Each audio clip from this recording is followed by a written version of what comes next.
Dear students, जैसा आपको पता ही है कि हम लास्ट वीडियो में चैप्टर को कंप्लीट कर चुके हैं। रिप्रोडक्शन इन ह्यूमंस के केस की बात करें, चैप्टर 3 की। आज हम बात करने जा रहे हैं एनसीईआरटी सॉल्यूशंस की। एनसीईआरटी के जो एक्सरसाइजेज है आज हम उनके सॉल्यूशन करेंगे, उनको डिस्कस करेंगे। तो सबसे पहले चलते हैं क्वेश्चन नंबर 1 की। क्वेश्चन नंबर 1 है फिल इन द ब्लैंक्स, और बहुत ही सिंपल है, केवल मैं आपके साथ डिस्कस करना चाहूंगा। The first fill in the blanks is human reproduction is sexual और asexual, और या इसको ऐसे भी पूछा गया है कि ह्यूमन रिप्रोड्यूस एसेक्सुअली और सेक्सुअली। तो आप सबको पता है कि ह्यूमन में जो रिप्रोडक्शन होती है that is sexual mode of reproduction. Male and female are there and male and female gametes are produced as well as there is fertilisation, you know very well. Now the second is, now humans are viviparous, oviparous और ovoviviparous. तो ये भी आपको पता है कि जो humans होते हैं वो यंग वंस को बर्थ देते हैं, तो इसलिए वो विविपेरस होते हैं। तो इसका सही आंसर है विविपेरस। और अगर हम फर्टिलाइजेशन की बात करें, the fertilisation is internal in case of human beings. यहाँ दिया भी था कि इंटरनल होती है या एक्सटर्नल होती है, तो यहाँ पे पहले ही बता दिया गया आपको कि कैसी फर्टिलाइजेशन होती है। इंटरनल होती है और फेलोपियन ट्यूब में होती है, that you know at ampullary isthmus junction. Now the male and female gametes are haploid in nature, that is they contain 23 chromosomes instead of 46 chromosome, तो ये haploids होते हैं। और जाइगोट जो होता है वो डिप्लॉयड होता है because it is found by the syngamy, that is fusion of male and female gametes containing 23 chromosome each, that's why it has 46 chromosome and it is diploid.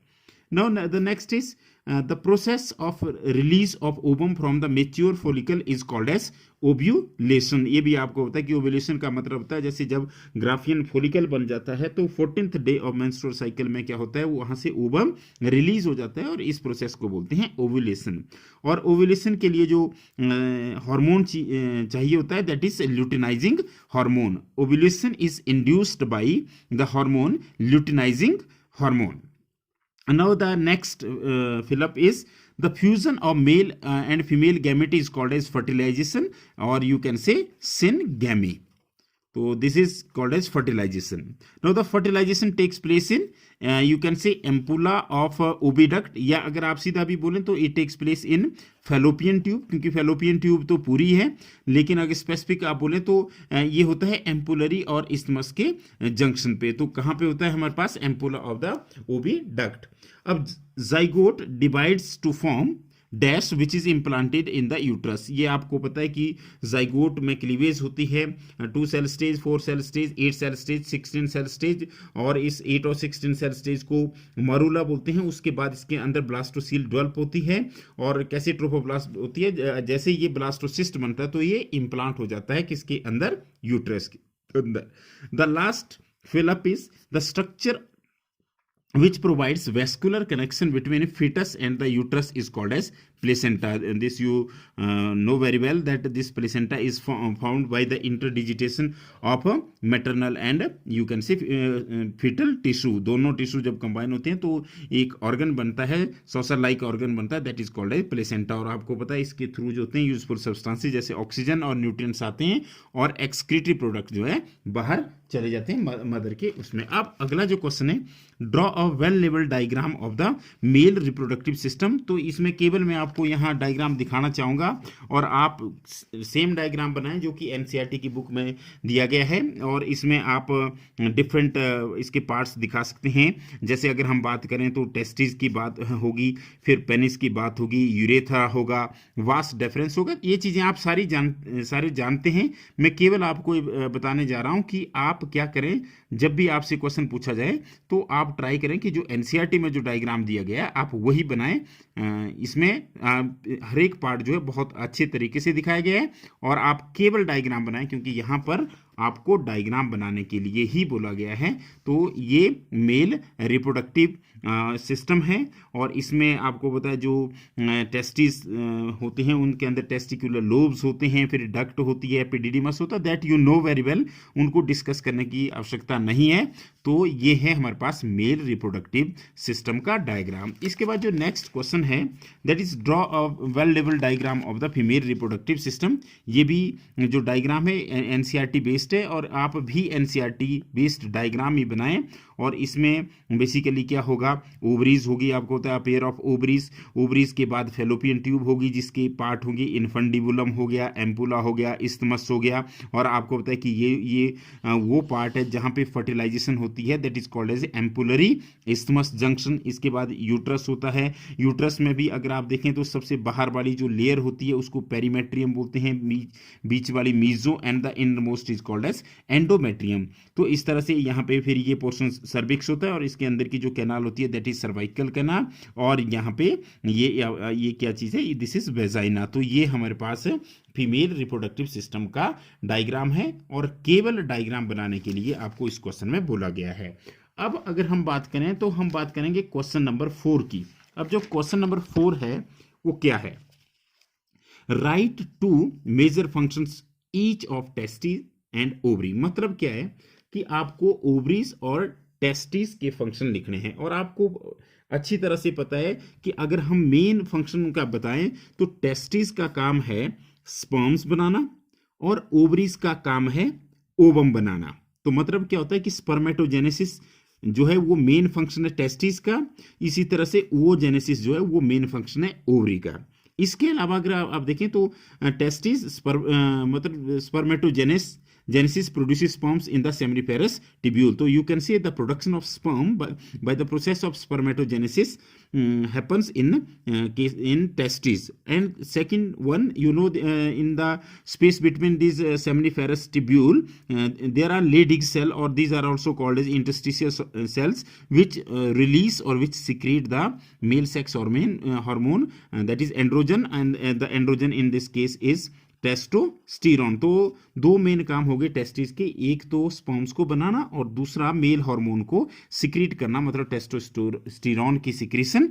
ये दो मेन फंक्शन है। इसी तरह से ओवरी की हम बात करें तो ओवरी का जो प्राइमरी फंक्शन है दैट इज वो जेनेसिस की अगर हम बात करें, और इसके अलावा जो इसका दूसरा है इसमें भी हार्मोनल होगा, जो दूसरा होगा तो एस्ट्रोजन और प्रोजेस्टेरोन हार्मोन सिक्रीट होते हैं ओवरी से, ये दोनों हार्मोन से। तो इस तरह से टेस्टिस में भी एक आपने स्पर्मेटोजेनेसिस बता दी, तो ओवरी में ओजेनेसिस की आप बात कर रहे हैं। टेस्टिस में जो लेडिक सेल है, इंटरस्टिशियल सेल है, वो मेल सेक्स हार्मोन रिलीज करते हैं, लेकिन ओवरी के केस में हम बात करते हैं एस्ट्रोजन और प्रोजेस्टेरोन की। तो this was the question 4। Now coming to question number 5, describe the structure of the seminiferous tubule. अब आपको होता है कि सेमिनिफेरस टिब्यूल बेसिकली होते कहाँ पे, एक तो टेस्टिकुलर लोब्यूल्स में होते हैं। आपको होता है कि जो टेस्टिस है वो डिवाइडेड होता है कंपार्टमेंट्स में, और उन कंपार्टमेंट्स को बोलते हैं टेस्टिकुलर लोब्यूल, और इनके अंदर ये कॉइल्ड स्ट्रक्चर होते हैं।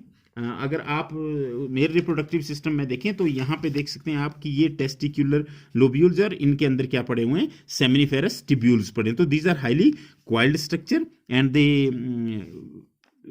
इन which you can see the sperms are produce. अब अगर हम इसके स्ट्रक्चर की बात करें तो इसकी लाइनिंग में देखो, आप देख सकते हैं कि इसकी लाइनिंग में ये देखो, ये जर्मिनल एपिथेलियम है, और जर्मिनल एपिथेलियम के अंदर दो टाइप के सेल होंगे। एक हमारे पास जो सेल होते हैं वो होते हैं स्पर्मेटोगोनिया, और दूसरे होते हैं सर्टोलाई सेल। अब जो सर्टोली सेल होते हैं जिन्हें क्या कहा जाता है, नर्व सेल्स। इनको नर्व सेल इसलिए कहा जाता है because they provide the nourishment to the sperms, और स्पर्मेटोगोनिया को बोला जाता है स्पर्म मदर सेल। तो ये स्पर्म बनाते हैं। तो इसका मतलब है कि जब हम स्ट्रक्चर की बात करते हैं तो क्या स्ट्रक्चर है सेमिनिफेरस टिब्यूल का, seminiferous tubule you know these are found in the testicular lobules, and these are highly coiled structures in which sperms are produced, and their lining is called as germinal epithelium, and on the inner side of this germinal epithelium you can see two types of cells are there. These are Sertoli cells and spermatogonia. Now the Sertoli cell, they provide nourishment to the developing sperms, and spermatogonia give rise to sperms. Now spermatogonia, these are also called as male germ cells, and these first differentiate into primary spermatocyte and then they undergo meiosis 1. अब आपको ये भी पता है, अगर आप spermatogenesis का process देखेंगे तो ये स्पर्मेटोगोनिया कुछ साइज में थोड़े से बड़े हो जाते हैं और किस में डिफरेंशिएट हो जाते हैं, प्राइमरी स्पर्मेटोसाइट में। और प्राइमरी स्पर्मेटोसाइट में क्या होती है, मियोसिस 1 होती है। तो इसका मतलब कि यहाँ अगर डिप्लॉयड नंबर है तो यहाँ हैप्लॉयड नंबर हो जाएगा। तो एक प्राइमरी स्पर्मेटोसाइट से कितने सेकेंडरी स्पर्मेटोसाइट बनेंगे, 2, और वो हैप्लॉयड बनेंगे। और ये सेकेंडरी स्पर्मेटोसाइट जो है, एक सेकेंडरी स्पर्मेटोसाइट 2 क्या बना देगा, स्पर्मेटिड्स बनाएगा। तो स्पर्मेटिड्स भी कैसे होते हैं, हैप्लॉयड होते हैं। और फिर ये स्पर्मेटिड जा करके किस में डिफरेंशिएट हो जाएंगे, स्पर्म में। तो ये स्ट्रक्चर है जिसके अंदर आप इसकी जर्मिनल एपिथेलियम दिखाएंगे और अंदर की तरफ इसमें 2 टाइप के सेल बना देंगे, सर्टोली सेल्स और स्पर्मेटोगोनिया। और स्पर्मेटोगोनिया के बाद आप उन दिखाएंगे कि वो किस में डिफरेंशिएट होगी, प्राइमरी स्पर्मेटोसाइट में। और primary spermatocyte meiosis 1 reductional division के द्वारा सेकेंडरी स्पर्मेटोसाइट्स बनाते हैं, और सेकेंडरी स्पर्मेटोसाइट्स जो होते हैं फिर मियोसिस 2 के द्वारा क्या बनाते हैं, स्पर्मेटिड्स बनाते हैं। और वो स्पर्मियोजेनेसिस के द्वारा फिर क्या बनाते हैं, स्पर्म्स बनाते हैं। तो this was the structure of seminiferous tubule. अगर आप सिंपल देखें तो सेमिनिफेरस ट्यूब्यूल इस तरह से होंगे, और इनके बीच में आपको पता है इंटरस्टिशियल सेल्स या लेडिक सेल्स भी होते हैं, जिनसे कौन सा हार्मोन निकलता है, एंड्रोजन निकलता है, दैट इज टेस्टोस्टेरोन। तो ये लेडिक सेल है। तो अगर आप इस डायग्राम को पहले ये वाला डायग्राम बनाएं, उसके बाद अगर आप ये वाला डायग्राम बनाएं तो ज़्यादा बेटर रहेगा, क्योंकि ये डायग्राम दिखाता है कि ये सेमिनिफेरस ट्यूब्यूल है, इनके बीच में इंटरस्टिशियल सेल्स भी हैं। और फिर ये जो ऊपर वाला डायग्राम है, ये यहाँ से एक पोर्शन को मैग्नीफाई करके डायग्राम बनाया गया है। तो ये थे क्वेश्चन नंबर 5। अब हम बात करेंगे क्वेश्चन नंबर 6 की। और क्वेश्चन नंबर 6 है जो अभी हमने डिस्कस किया, बिल्कुल इसी का पार्ट है।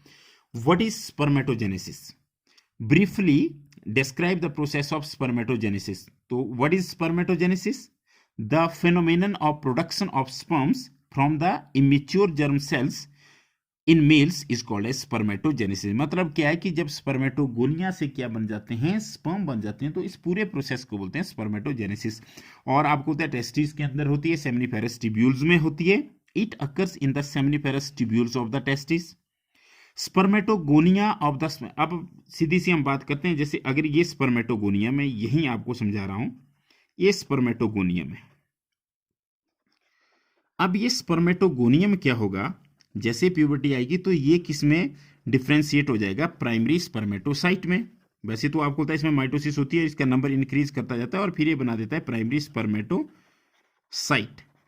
जब ये प्राइमरी स्पर्मेटोसाइट बना देगा, उसके बाद क्या होगी, इसमें होगी मियोसिस 1। आपको पता है meiosis 1 is the actual reductional division. इससे 2 बन जाएंगे सेकेंडरी स्पर्मेटोसाइट।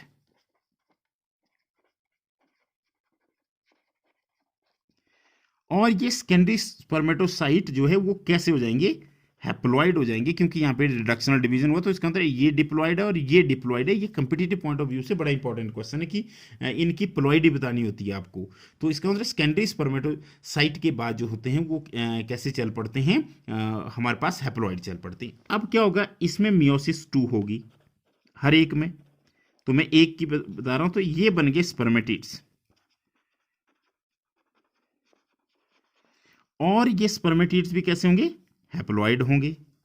अब ये स्पर्मेटिड्स क्या कर जाएंगे, ये डिफरेंशिएट करेंगे, ट्रांसफॉर्म होंगे किसमें, स्पर्म्स में। और हम स्पर्म के स्ट्रक्चर को डिस्कस कर चुके हैं कि इसमें हेड होता है, नेक होती है, और उसके अलावा मिडल पीस होता है, टेल होती है। तो ये किस में चेंज हो जाएंगे, स्पर्म्स में। तो इस पूरे प्रोसेस को क्या बोला जाता है, this is spermatogenesis. Now what is spermatogenesis, it occurs in the seminiferous tubules of the testis, and the spermatogonia of the seminiferous tubule, they differentiate to form primary spermatocyte. The primary spermatocyte undergo meiosis 1 to form 2 haploid secondary spermatocytes. The secondary spermatocytes undergo meiosis 2 and leads to the formation of two equal haploid spermatids. As a result, 4 haploid spermatids are produced from a diploid spermatogonium. आप देख सकते हैं कि spermatogonium एक है, उससे spermatocyte 2 बनेंगे, लेकिन अगर स्पर्मेटिड्स की हम बात करें तो एक सेकेंडरी स्पर्मेटोसाइट से 2 बनते हैं स्पर्मेटिड्स, तो टोटल हमारे पास कितना स्पर्मेटिड्स बन जाएंगे? 4 स्पर्मेटिड्स बन जाएंगे। और and the by the process of spermiogenesis the spermatids will get transformed into the sperms and this whole process is known as spermatogenesis। तो अब हम लास्टली बात कर रहे हैं क्वेश्चन नंबर 7 और क्वेश्चन नंबर 8 की। तो क्वेश्चन नंबर 7 क्या है? जो क्वेश्चन नंबर 7 है यह है name the hormones involved in in the regulation of spermatogenesis, या name the hormones responsible for the regulation of spermatogenesis। अब आपको बताया जो स्पर्मेटोजेनेसिस है उसके लिए जो डिफरेंट हार्मोन्स होते हैं वो कौन कौन से होते हैं, मैं यहाँ आपको बताना चाहूँगा। एक तो GnRH होते हैं, एक FSH होंगे, एक LH होगा और एंड्रोजन होगा। तो मैं मेन हार्मोन्स की बात यहाँ करना चाहूँगा। तो कौन कौन से हुए? GnRH। What are GnRH? आप पढ़ चुके हैं, हम डिस्कस कर चुके हैं। This is secreted from the hypothalamus. और हाइपोथैलेमस की पिछले कल भी हमने वीडियो में बात की कि hypothalamus is the master of master. मतलब क्या होता है? ये हमारे नर्वस सिस्टम का पार्ट होता है, ब्रेन में होता है, और जैसे ही प्यूबर्टी आती है तो ये रिलीज करता है GnRH। What is GnRH? It is gonadotrophin releasing hormone. ठीक है, तो कहां से सीक्रेट हुआ? सीधी सी बात है, हाइपोथैलेमस से हुआ। कब सीक्रेट हुआ? प्यूबर्टी की एज में। और ये क्या करता है? ये स्टिमुलेट करेगा secretion of FSH as well as LH from the pituitary gland. और पिट्यूटरी ग्लैंड के कौन से, जैसे मान लीजिए ये हमारे पास पिट्यूटरी ग्लैंड है, कल भी हमने, तो यहां से क्या होगा? यहां से होगा GnRH, और इस एंटीरियर लोब से क्या निकलेगा फिर? FSH और LH। तो अब दूसरा जो हम हार्मोन डिस्कस करने जा रहे हैं that is FSH, follicle stimulating hormone. अब ये फोलिकल स्टिमुलेटिंग हार्मोन क्या होता है?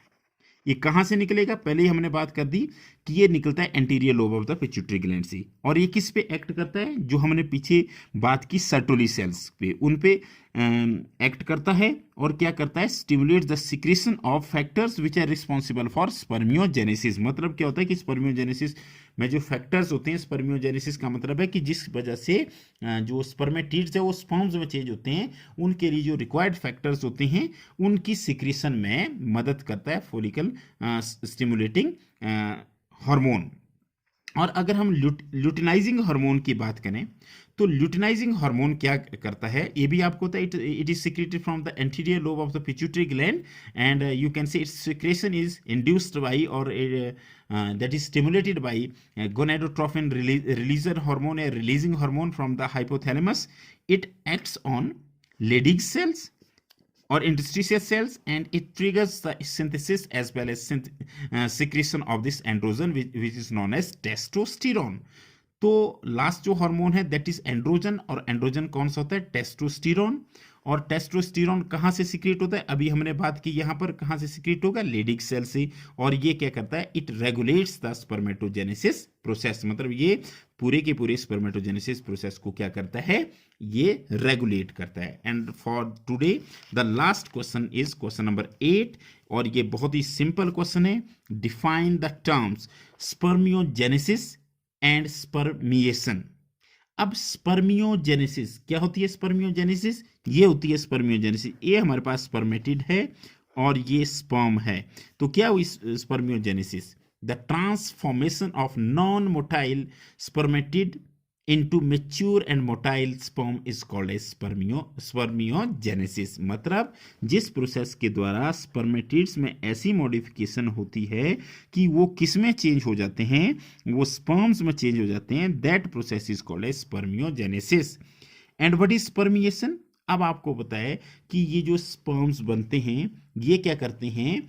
ये सर्टोलाइज सेल्स के साथ अटैच्ड होते हैं। जब ये मेच्योर होते हैं तो वहां से जब ये सेमिनिफेरस ट्यूब्यूल्स में चले जाते हैं तो that is called as spermiation, the release of mature sperms from Sertoli sales.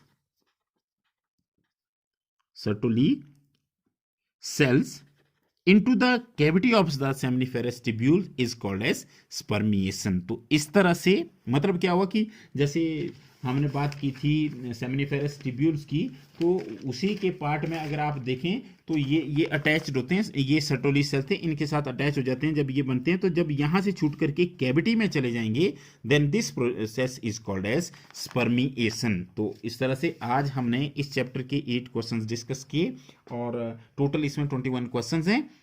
बाकी के क्वेश्चन हम नेक्स्ट वीडियो में डिस्कस करेंगे। Thank you very much.